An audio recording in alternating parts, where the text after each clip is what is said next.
Estamos aqui por sua causa. Viemos aqui, Senhor, por causa de você. Nos rendemos nessa noite à doce presença do Espírito Santo. Deus, obrigado por cada coração que já chegou nesse lugar. Deus, nós não viemos aqui para mais um culto. Senhor, nós viemos aqui para ter um encontro com você. Se a motivação maior não for a sua presença, se o motivo maior, o propósito dessa noite não for você, não vai valer de nada, Senhor. Nós te damos o nosso coração, te damos as nossas mãos levantadas, como um gesto de rendição à sua vontade nessa noite. Por mais um momento, ainda com as suas mãos levantadas, com os seus olhos fechados, vamos cantar isso novamente. Que amor é esse? Graça incalculável, não tem interesse, não quer nada em troca. Você pode cantar isso mais alto que você puder. Não tem interesse, não quer nada em troca. Tua vontade é boa, perfeita, agradável para mim. Diga isso. Para mim.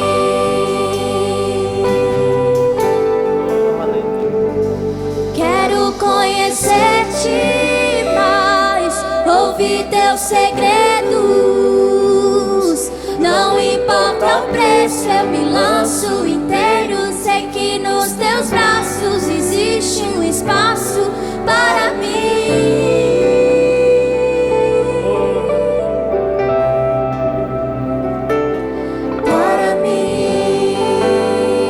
Obrigado, Jesus. Você pode levantar suas mãos e dizer comigo, dizer assim: Jesus Cristo. Não, diga mais alto, diga: Jesus Cristo, a minha vida é sua. Eu vim essa noite por causa de você. Repita comigo novamente: Jesus, eu vim essa noite por causa de você. Em nome de Jesus, você pode ir sentando. Antes de sentar, fala com a pessoa que está perto de você. Diz como é bom estar com você aqui, congregando, cultuando ao Senhor. Eu vou precisar só dos meninos do instrumental, vai ser rapidinho. Pessoal do vocal, obrigado, viu? Vocês são um sucesso. Vocês podem ficar comigo, pessoal do instrumental? Amém. Quem está feliz nessa noite? Eu ouvi dizer que nessa noite era um culto muito especial e que tinha uma galera muito feliz nesse lugar.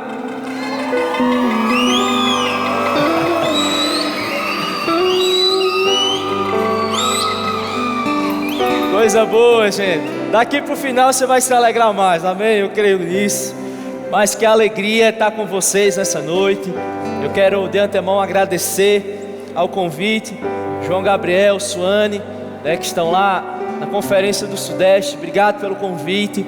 A gente ama muito a vida de vocês. Obrigado também a Alex, Polly, a toda a liderança que está aqui presente também. É uma honra. Nós tivemos a oportunidade, eu e a minha esposa, queria que ela ficasse de pé. Dê uma salva de palmas para essa mulher linda. Rafa, minha esposa, tivemos a oportunidade de liderar os jovens aqui na sede por 4 anos. E cara, como foi precioso. E hoje nós estamos em uma outra estação, servindo ao Senhor também. Mas que alegria poder estar aqui com você, poder falar daquilo que o Senhor tem feito através de nós, em nós, e aquilo que o Senhor também quer comunicar ao meu e ao seu coração nessa noite. Você está com expectativa em Deus nessa noite? Quantos creem que a palavra de Deus, ela é suficiente para mudar toda e qualquer situação na nossa vida? Sabe, eu tenho um tempo aí curto, vou procurar seguir direitinho aí esse tempo, mas eu queria contar com a sua atenção. Eu gosto de algo que o pastor João diz. Ele disse: se você me ajudar, a gente se ajuda, termina rápido aquilo que Deus quer fazer nessa noite, e a gente vai celebrar no final, amém? Eu queria que você abrisse a sua Bíblia comigo lá em Lucas, no capítulo 15.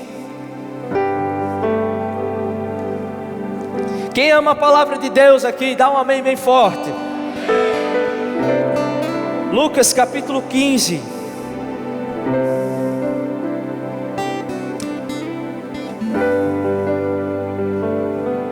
Nós vamos ler a partir do versículo 1 e 2. Eu vou ler na nova versão transformadora. Eu gosto do que a NVT traz. Lucas 15, versículo 1, na NVT, diz assim: cobradores de impostos e outros pecadores vinham ouvir Jesus ensinar. No 2 ele diz: os fariseus e mestres da lei o criticavam, dizendo: ele se reúne com pecadores e até come com eles. Em seguida vem a parábola da moeda perdida. Ele vai falar também, logo após, sobre a parábola do filho pródigo, né? Em algumas versões como essa diz a parábola do filho perdido. Eu quero ler com você a partir do versículo 11. Lucas 15, a partir do versículo 11, diz assim, preste bem atenção. Jesus continuou: um homem tinha 2 filhos. O filho mais jovem disse ao pai: quero a minha parte da herança. E o pai dividiu seus bens entre os filhos. Alguns dias depois, o filho mais jovem arrumou suas coisas e se mudou para uma terra distante. Diga comigo, distante. Ele continua dizendo: onde desperdiçou tudo o que tinha por viver de forma desregrada. Quando seu dinheiro acabou, uma grande fome se espalhou pela terra, e ele começou a passar necessidade. Convenceu um fazendeiro da região a empregá-lo, e esse homem o mandou a seus campos para cuidar dos porcos. No 16 ele continua dizendo: embora quisesse saciar a fome com as vagens, com o alimento dado aos porcos, ninguém lhe dava coisa alguma. Quando finalmente caiu em si, disse, preste atenção, ele disse assim: até os empregados de meu pai têm comida de sobra, e eu estou aqui, morrendo de fome. Ele pensa consigo: eu vou retornar à casa de meu pai e dizer: pai, pequei contra o céu e contra o Senhor, eu não sou digno de ser chamado seu filho. Por favor, trate-me como seu empregado. Então voltou para a casa de seu pai. Quando ele ainda estava longe, seu pai o viu.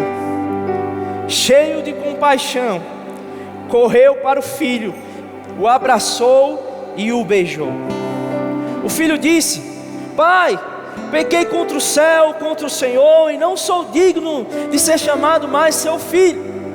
O pai, no entanto, disse aos seus servos: depressa, tragam a melhor roupa da casa, vistam ele, colocam-lhe nele um anel e sandálias nos seus pés, matem um novilho gordo, faremos um banquete e celebraremos. No 24 ele diz: pois este meu filho estava morto e voltou à vida, estava perdido e foi achado. E começaram a festejar. Enquanto isso, o filho mais velho trabalhava no campo. Na volta para casa, ouviu música e dança, e perguntou a um dos seus servos o que estava acontecendo.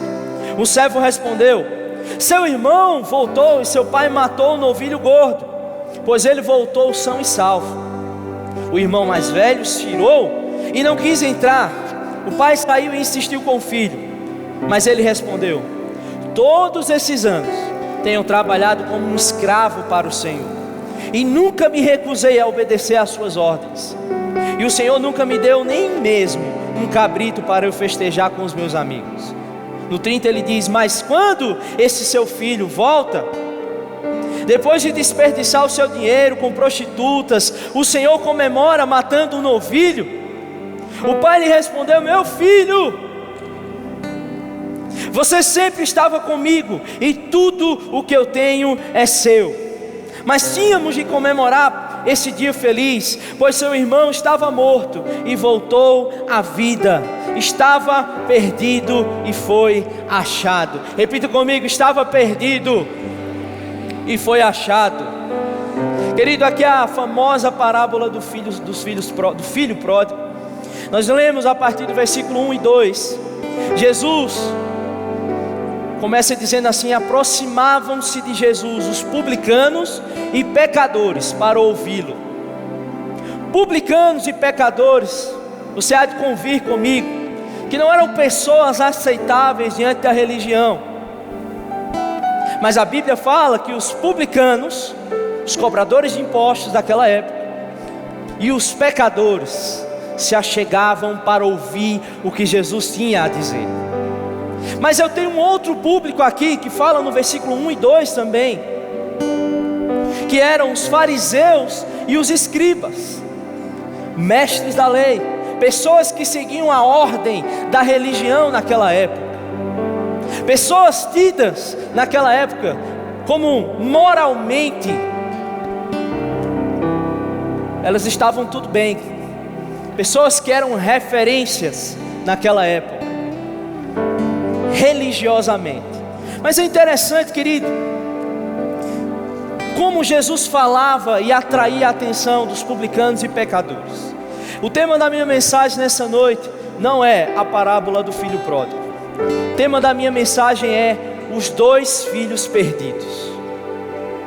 Mas Welder, eu já li tantas vezes essa mesma parábola e eu só encontro um que estava perdido.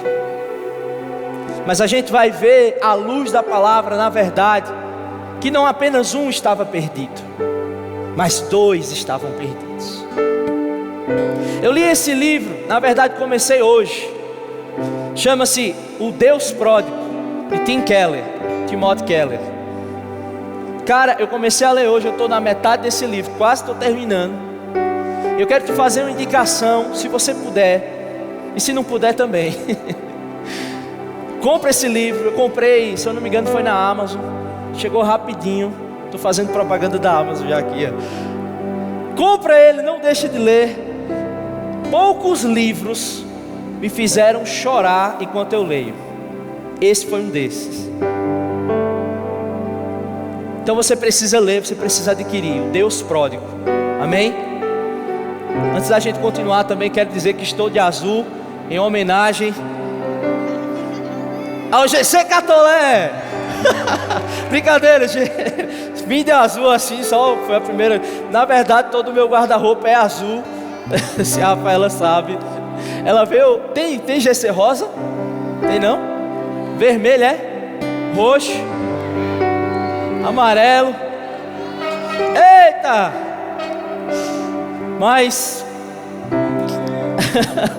nessa noite você vai poder celebrar juntos para uma grande festa, amém? Sobre aquilo que vocês têm feito, se reunido, né, nas casas, para adorar o Senhor, para ter tempo de comunhão, para conhecer uns aos outros, que coisa maravilhosa. Mas vamos dar continuidade à nossa mensagem. E querido, a primeira parte, que quando você começa a ler, preste bem atenção aqui, quando você começa a ler a parábola, Jesus ensinando uma história. Perceba, isso aqui não é uma história verídica. No entanto, o que é uma parábola? Uma parábola é uma história que Jesus conta para contar ou para ensinar uma verdade espiritual. Muito embora a história não seja verídica, mas o princípio por trás da história é. Por isso que todas as parábolas que Jesus traz não é em vão, tem um propósito para aquilo. Jesus não traz uma história dessa aqui em vão, à toa. Na verdade ele traz com um propósito. E a primeira coisa, né, a gente leu a história corrida aqui, ela toda. Primeira coisa que nós vemos, um dos filhos, o mais novo, ele chega para o pai e diz: pai, eu quero a minha parte na herança. Uma coisa que a gente precisa entender aqui, o contexto dessa história, ela foi escrita no Oriente Médio, num sistema ou uma cultura patriarcal. Por isso que é interessante nós entendermos o contexto para a gente chegar no cume, no cerne dessa história. dentro de uma cultura patriarcal, dentro de uma cultura oriental também, o filho chega para o seu pai e diz assim: pai, eu quero a minha parte na herança. Perceba, tinham 2 filhos, um era o mais novo, outro mais velho. E sabe, naquela época, quando se tinham 2 herdeiros, o mais velho, guarde essa informação, o mais velho tinha direito a 2/3 da herança. O mais novo, galera, quem é mais top aqui, galera, é os filhos mais novos, né? Quem concorda comigo? Os filhos mais novos sempre são os mais tops, galera. Primeiro vem a experiência, depois Deus aperfeiçoa, aí vem o top. Tô brincando. Mas olha só, naquele contexto, dentro dessa sociedade que eu expliquei para você, o filho mais novo tinha direito a apenas 1/3 da herança. O mais velho tinha direito a 2/3 da herança. Eu quero que você guarde essa informação. A gente vai precisar dela. Mas para que você entenda o que isso representa quando o filho chega para o seu pai e pede uma parte na herança, não era apenas, querido, um filho qualquer chegando dizendo assim: pai, me dá aí 2.000 conto que você tem, que eu vou embora e quero gastar e é isso. Não. Quando o filho chega para o seu pai, dentro dessa cultura que nós explicamos aqui, era necessário da parte do pai se desfazer daquilo que ele tinha como bens e propriedade. Então perceba, naquela época não se tinha, ainda se estava se constituindo a questão da moeda, do valor. Então, às vezes o que nessa questão aqui, o reinado, né, alguém, uma família, um patriarca, ele tinha bens, ele tinha propriedades, ele tinha territórios. E o que ele fazia? Ele precisava, nessa ocasião, quando o filho chega e diz: pai, eu quero a minha parte na herança, automaticamente o pai teria que vender partes das suas propriedades e dos seus bens. Agora, pergunta: você sabe o que significava naquela época para um homem, dono de casa, dono da sua família, ter que abrir mão dos seus bens, das suas propriedades? Significava, querido, descer degrau, descer e se rebaixar. Deixa eu te fazer uma pergunta: você acha que o pai poderia olhar e dizer assim: rapaz, vamos fazer o seguinte, eu não vou te dar nada do que você está pedindo, e eu ainda vou fazer mais, você vai sair, vai ser descomungado da minha família, você não vai fazer mais parte da minha família, e você ainda não vai ter nada. Mas o pai, nessa história, Jesus contando, ensinando a publicanos e pecadores, escribas e fariseus, e Jesus, de uma forma estratégica, ensina que o pai, naquela ocasião, chega para o filho, levando em consideração esse contexto que eu te expliquei, que exigia da parte do pai deixar o seu orgulho para acatar aquilo que o filho estava pedindo. Foi necessário da parte do pai descer, para que ele pudesse dizer assim: então tá bom. Às vezes a gente lê essa história e a gente acha, porque a Bíblia só fala, pediu a parte da herança, então o pai deu. Mas, querido, nós precisamos pensar no contexto dessa história. E com certeza o pai levou em consideração isso tudo, mas de fato, como a história complementa, aquilo que o filho tinha pedido, de uma forma desregrada, de uma forma impensada, ele foi lá e fez, mesmo sabendo que aquilo custaria para o pai algo, mesmo sabendo que aquilo para o pai custaria algo, ele o fez. E sabe, querido, a outra parte que ele fala sobre dividir esses bens com os filhos, exigia também da parte do pai um desprendimento para que aquilo acontecesse. Mas aí você sabe, a história continua. Ele pega a parte dele na herança e ele vai de uma forma impensada, tola, e vai gastar no mundo. Pai, me dá o que é meu. O pai, levando em consideração tudo isso que aconteceu, ele pega, ele dá ao filho, E o filho vai e decide fazer conforme aquilo que ele tinha pensado na sua mente, um plano que ele tinha, que na cabeça dele era perfeito. Ele vai para o mundo, ele gasta a herança que ele tinha, até um dado momento que a Bíblia fala que ele cai em si. E ele diz: até os empregados de meu pai têm comida de sobra, eu estou aqui morrendo de fome. Aí ele pensa, cria um plano e diz: eu vou retornar à casa de meu pai e dizer: pai, pequei contra o céu, pequei contra o Senhor, e não sou mais digno de ser chamado seu filho. Por favor, trate-me como seu empregado. Quando se tinha valores familiares nessa sociedade também, que eram quebrados, era necessário, repita comigo, necessário. Era necessário que o filho que se arrependesse de uma burrada dessa que fez, que ele pagasse, agora pagasse mesmo, para que ele pudesse retornar e ser chamado novamente como filho. Ele teria que pagar um preço alto para que ele novamente fosse reencaixado na família, para que ele levasse novamente o nome daquela família. Mas aí o filho, sabendo disso, sabendo que tinha uma dívida que ele precisaria voltar e pagar, ele já vai pensando: eu vou voltar porque aqui não está dando, até os empregados do meu pai vivem melhor do que eu, que estou aqui me matando de trabalhar, e eu só estou comendo ainda a comida dos porcos. Aí ele diz: eu vou voltar, eu sei que eu vou ter que pagar uma dívida alta para ser chamado filho dele novamente, mas eu vou fazer isso porque é o melhor. E ele já vai pensando: quando eu chegar lá, eu vou fazer isso, eu vou dizer: pai, pequei contra o céu, pequei contra o Senhor, pequei contra, enfim, eu quero pelo menos servir a você como empregado, por favor. E a história continua, e a Bíblia conta que nós podemos conjecturar assim, enquanto o pai estava lá, porque a Bíblia fala que ele avistou de longe, então ele estava numa parte externa da sua casa. Ele olha de longe e ele avista o filho que estava vindo. E sabe, naquela época, reis, pessoas que estavam nessas posições, elas não se vestiam como a gente, calça jeans, sapato social, tudo mais. Eles vestiam com roupas longas, roupas que representassem algo real, algo de imponência.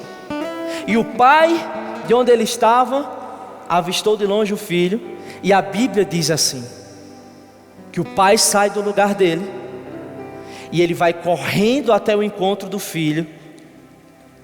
E aí, quando o filho chega, o pai chega, eu imagino o pai dando um abraço grande no filho, e ele chega, ele olha para os olhos do pai, arrependido do que fez, e ele começa a dizer: pai, eu pequei contra você, por favor me receba e tudo mais. E a Bíblia fala que o pai imediatamente, como se desconsiderasse o que o filho estava dizendo, ele olha e diz assim: ei, manda chamar a galera aqui, traz roupas novas para ele, traz um anel para colocar nos seus dedos, vamos dar um banho nele, vamos lavar. Desconsiderou totalmente o plano que o filho tinha de pedido de perdão. Sabe o que isso representava? Que naquela época, tamanha dívida que precisava ser paga para que o filho fosse reinserido dentro da casa do pai novamente. Naquele momento que o pai chega e olha para o filho e diz: traz roupas novas, traz um anel para colocar no dedo dele, porque ele vai ser novamente restituído dentro da família.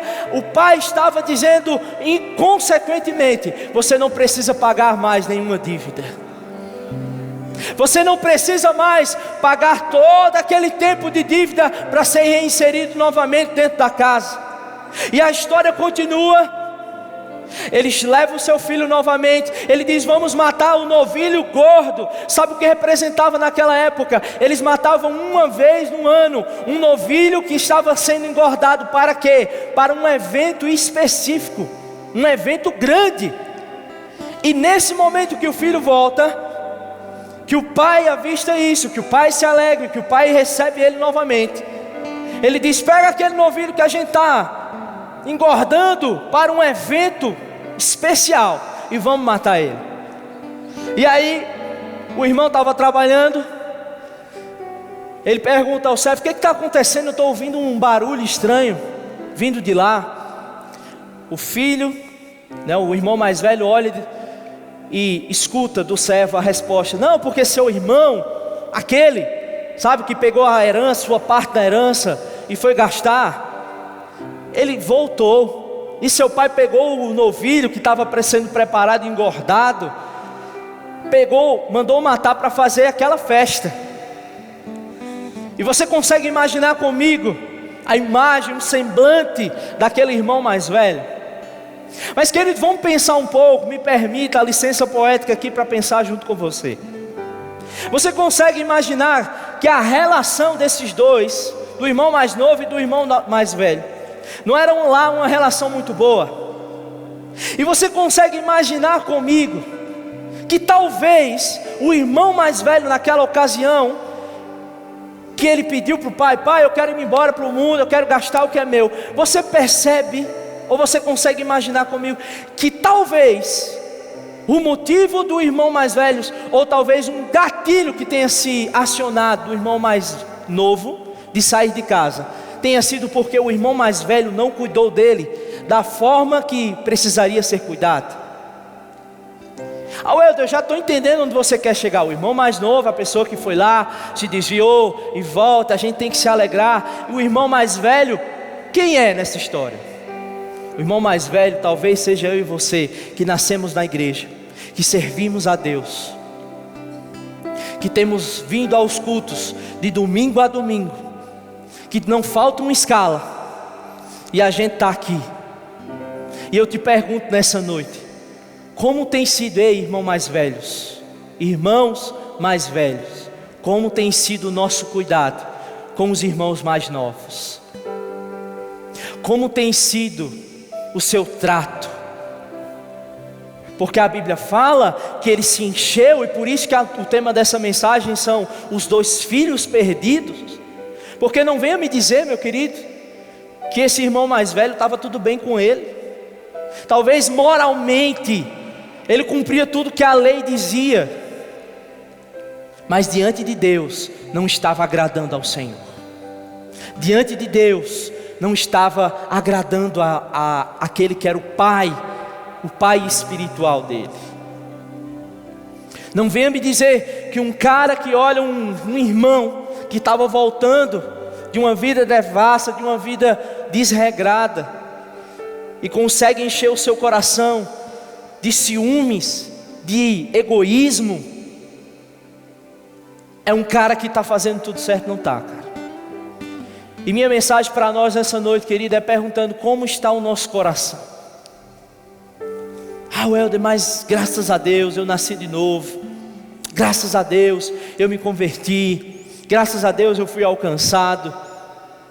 Mas ei, como é que eu e você temos nos portado para sermos não esse irmão mais velho aqui, mas um irmão que vai ajudar, talvez aquele irmão mais velho, quando o irmão mais novo chegou dentro de casa, e talvez comunicando para ele: ei, eu estou pensando em sair, eu estou pensando em desistir de tudo, em abrir mão. Talvez o irmão mais velho naquela ocasião pudesse chegar e dizer assim: ei, não faz isso não, ei, calma, talvez você esteja passando por algum problema, alguma dificuldade, algo que esteja aí tentando parar você, mas calma, vai ficar tudo bem. Quem somos nós nessa história? O irmão, aquele irmão mais velho, cheio de egoísmo, coração todo errado diante de Deus. O cara que estava lá servindo a Deus e de repente se afastou por algum motivo. A menina que estava diante de Deus, tudo ok, e de repente por algum vacilo você caiu, você desistiu no meio da caminhada. E essa história aqui, além de falar do irmão mais novo, além de falar do irmão mais velho, fala do pai, que é o cerne disso tudo, é o cume disso tudo.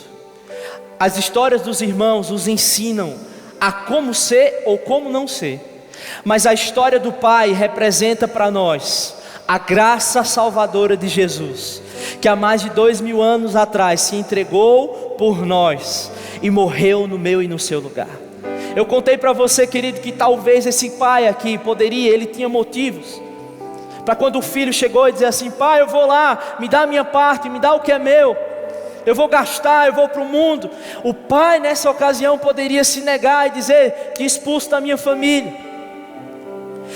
Na hora que o irmão mais velho chega, você vê que o pai ainda insiste, ele sai, a festa está acontecendo, ele sai da festa, ele vai até fora, até onde o filho mais velho estava, porque ele não queria entrar, e ele chega e pergunta: meu filho, o que está acontecendo? Você concorda comigo também que o pai nessa ocasião poderia nem dar bola para isso? Ele poderia olhar e dizer assim: não quer entrar não, então fique lá fora. Quer entrar não? Beleza, fique lá fora, perca o que a gente preparou aqui. Mas o amor do pai é tão grande nos dois episódios. Um amor que insiste, que persiste, que percorre e que nos encontra. Querido, talvez você já tenha ouvido tantas vezes essa história, e eu sei que nem é a revelação do momento, nem é, nossa, mas sabe, a gente não pode perder aquilo que é essencial para nos manter de pé. E o que nos ensina essa história é que mesmo o filho mais novo tendo pecado, mesmo o filho mais velho tendo pecado, não há nenhum pecado que seja páreo para a graça do Senhor. Não há, eu vou dizer novamente para você ouvir, não há nenhum pecado que seja páreo para a graça de Deus. Efésios, o capítulo 2, no versículo 8 e 9, se você não quiser abrir, escuta. Diz assim: porque pela graça sois salvos, mediante a fé, e isso não vem de vós, é dom de Deus, não de obras, para que ninguém se glorie.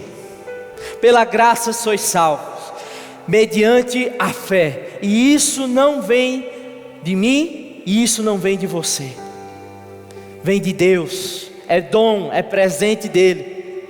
Aí ele vai dizer por quê? Não de obras, para que a gente não se glorie. A graça é, querido, um favor imerecido. Nós não merecíamos, mas Ele amou a mim e amou a você.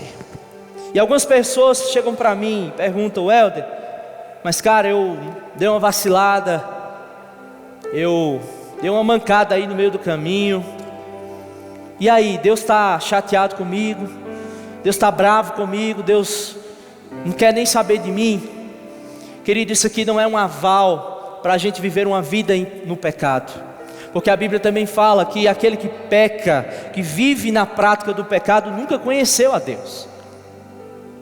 Mas a Bíblia também fala de um amor tão grande, que está escrito lá em João 3, no versículo 16: porque Deus amou ao mundo de tal maneira,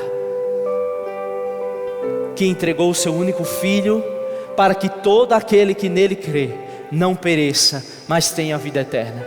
Ei, Jesus Cristo me amou e te amou quando nós éramos inimigos, quando a gente estava distante dele, Ele nos amou.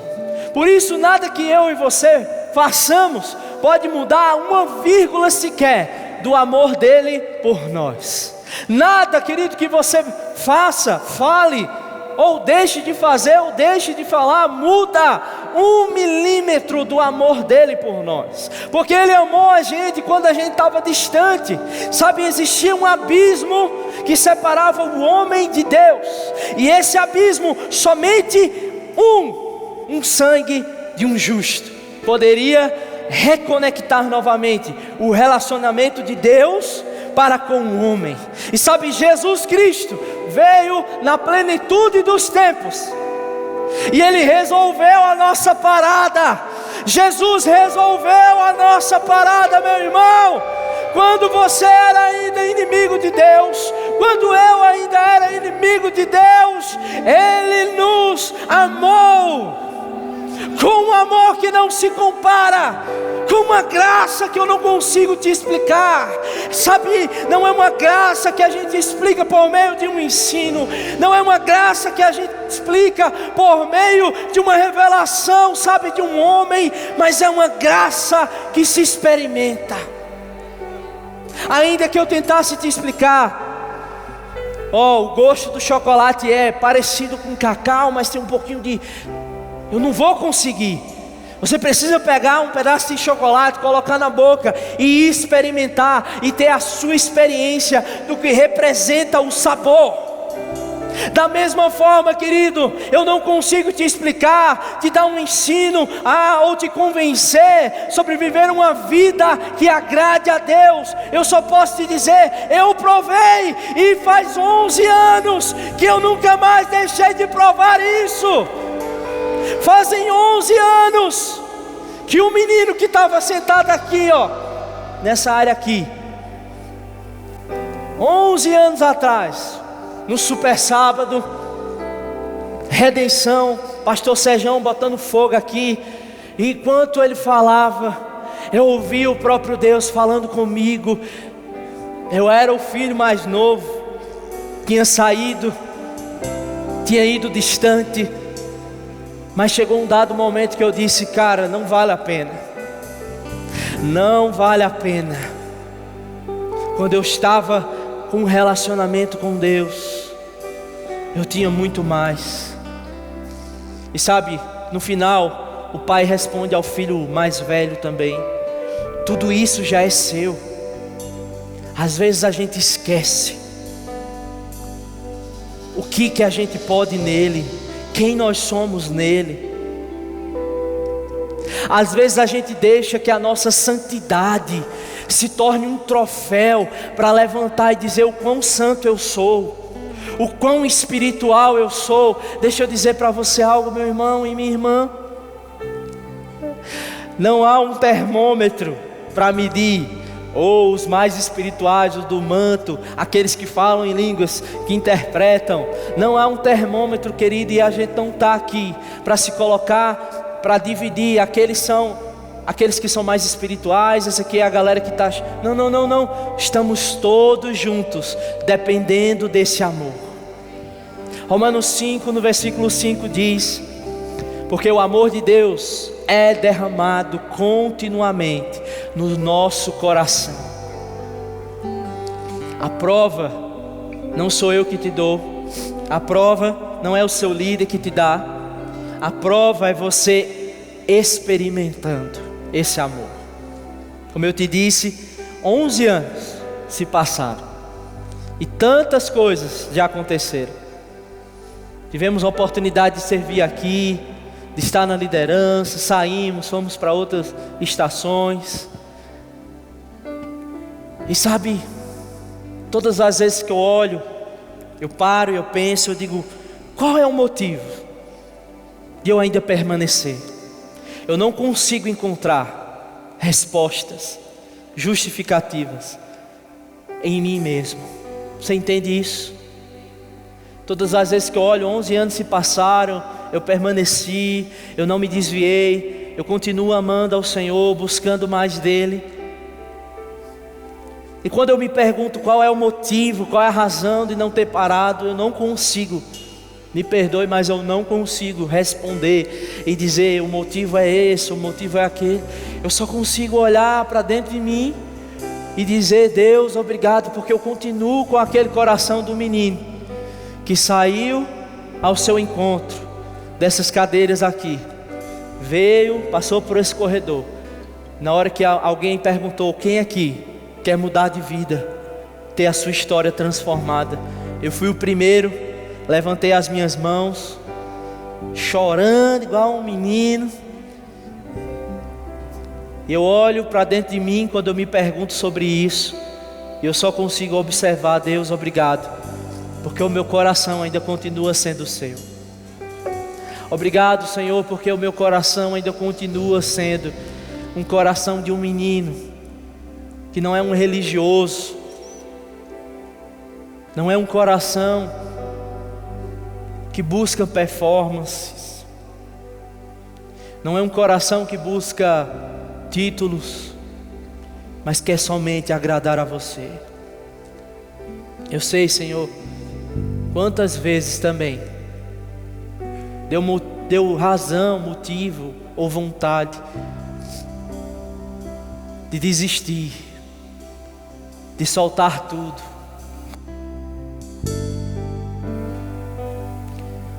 Mas você nunca me deixou, Senhor. Você nunca me deixou. Obrigado, porque o seu amor é real. É mais real do que as pessoas que estão nesse lugar. É mais real do que as roupas que nós estamos vestindo agora. O seu amor é real para nós, Pai. Deus, abra os nossos olhos nessa noite. Abra os nossos olhos e faz a gente enxergar o propósito para o qual nós existimos. Salmos 139. A Bíblia fala: ainda quando você era substância informe, Deus já tinha escrito todos os nossos dias, cada um deles escritos e determinados, quando nenhum deles existia ainda. Quão preciosos para mim, ó Deus, são os seus pensamentos.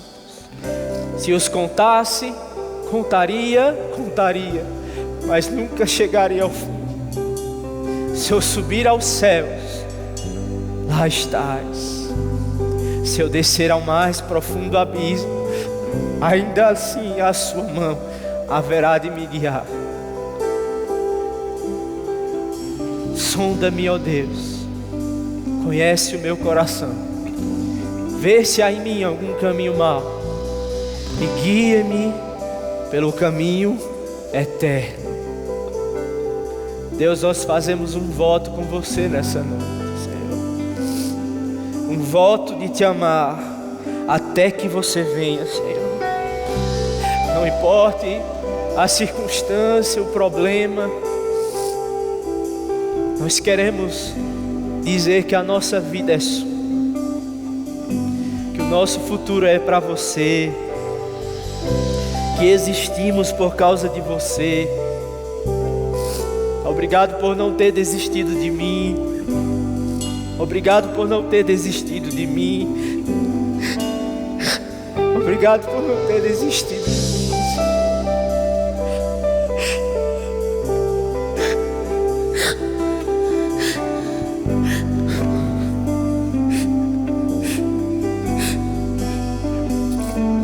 Obrigado por não ter desistido de mim. Mesmo quando eu fui um filho ingrato, que peguei a minha parte na herança e fui distante de você. Na verdade, esse Pai representa você, Jesus.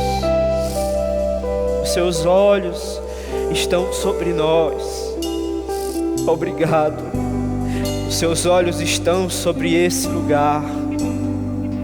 Os seus olhos estão sobre cada um que veio a essa noite. Os seus olhos estão sobre a nossa geração, porque num breve tempo aquele que há de vir virá e não tardará. O guarda de Israel não dorme. A estrela da manhã, a raiz de Davi, o mesmo que veio, ele vai voltar em glória, em majestade. Levantai, ó portas, as vossas cabeças, levantai-vos, ó portais eternos, para que entre o Rei da Glória. Quem é o Rei da Glória? O Senhor forte, o Senhor poderoso. Ele é o Rei da Glória. Não por força, Senhor, e nem por violência, mas pelo seu Espírito. Toque em cada coração agora, Jesus. Faça o que eu não posso fazer. Eu te agradeço porque sempre me ouves. Eu estava distante, perdido, como ovelha desgarrada, mas o seu amor me encontrou. Basta um olhar em seu rosto, basta uma palavra dita por você e tudo muda. E talvez nessa noite, você assim como eu lembro que naquele dia minhas pernas tremiam, meu coração batia mais forte, mas eu dizia: eu quero, eu preciso mudar de vida, eu preciso ir para perto dele. A Bíblia diz que todo olho verá e toda língua confessará. A vinda dele é certa, é mais certa do que o sol. Ele virá, sim, ele virá, sim, ele virá em glória e majestade. Eu quero fazer um convite nesse mesmo ambiente, com os olhos fechados, com a sua cabeça curvada, aos irmãos que estão aqui, que não são como aquele irmão mais velho. Eu quero falar com você que precisa renovar a sua aliança. Você já não tem certeza do seu relacionamento com o Senhor. Você já não tem certeza que se Ele voltar hoje, você vai estar perto dEle.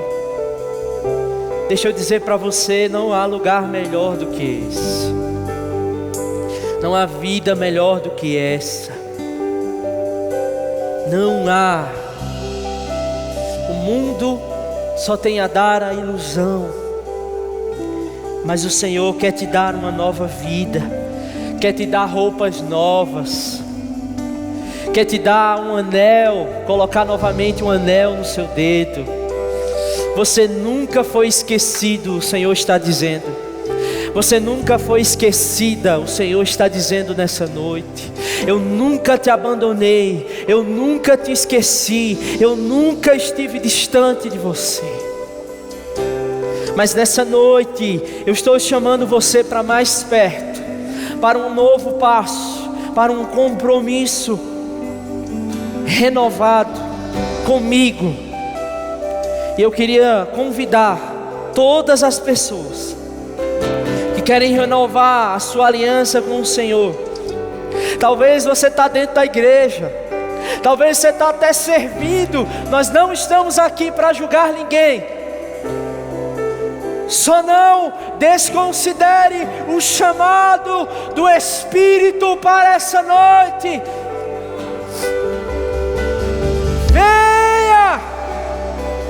Venha, porque eu cuido de você, diz o Senhor. Eu quero convidar as pessoas que estão afastadas, distantes do Senhor, ou que querem renovar a sua aliança com Ele, a vir aqui à frente, a dobrar os seus joelhos diante do Senhor. Não diante de mim, não diante de um líder, mas diante do amado, diante do amado das nossas almas, aquele que nós vamos prestar contas. Então eu quero convidar você. Eu não quero insistir, nem te convencer de uma forma natural, sentimental. Mas se é você, não resista ao convite do Senhor para essa noite. Ele quer você mais perto. Ele quer você mais perto. Mais perto.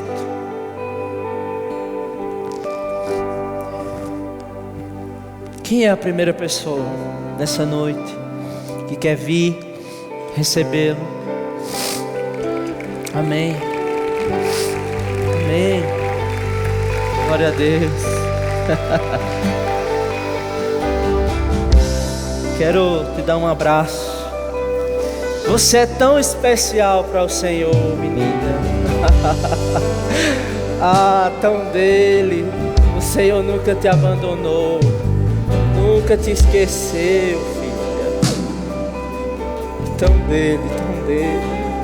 Deus, faz nela aquilo que só você pode fazer, Senhor. Os seus olhos estão sobre eles, nunca foi esquecida, amada do Senhor. Não é o que as pessoas dizem que pode definir quem você é, mas aquilo que Deus diz ao seu respeito. Quero uma menina aqui, por favor, com ela. Pode vir. Fica aqui com ela, assim. Fica assim. Quem é a segunda pessoa nessa noite que, assim como ela, quer tomar essa decisão? Como eu disse, eu não quero te convencer de uma forma sentimental, mas tem algo tão precioso nesse lugar e você não pode sair daqui sem isso. Aleluia, aleluia, aleluia. Obrigado, Jesus. Deus, obrigado. Quem é a segunda pessoa nessa noite que quer dar um passo para a casa do seu pai, de volta para o lugar que você nunca mais vai sair? Amém, glória a Deus. Cadê os filhos que se alegram nessa noite?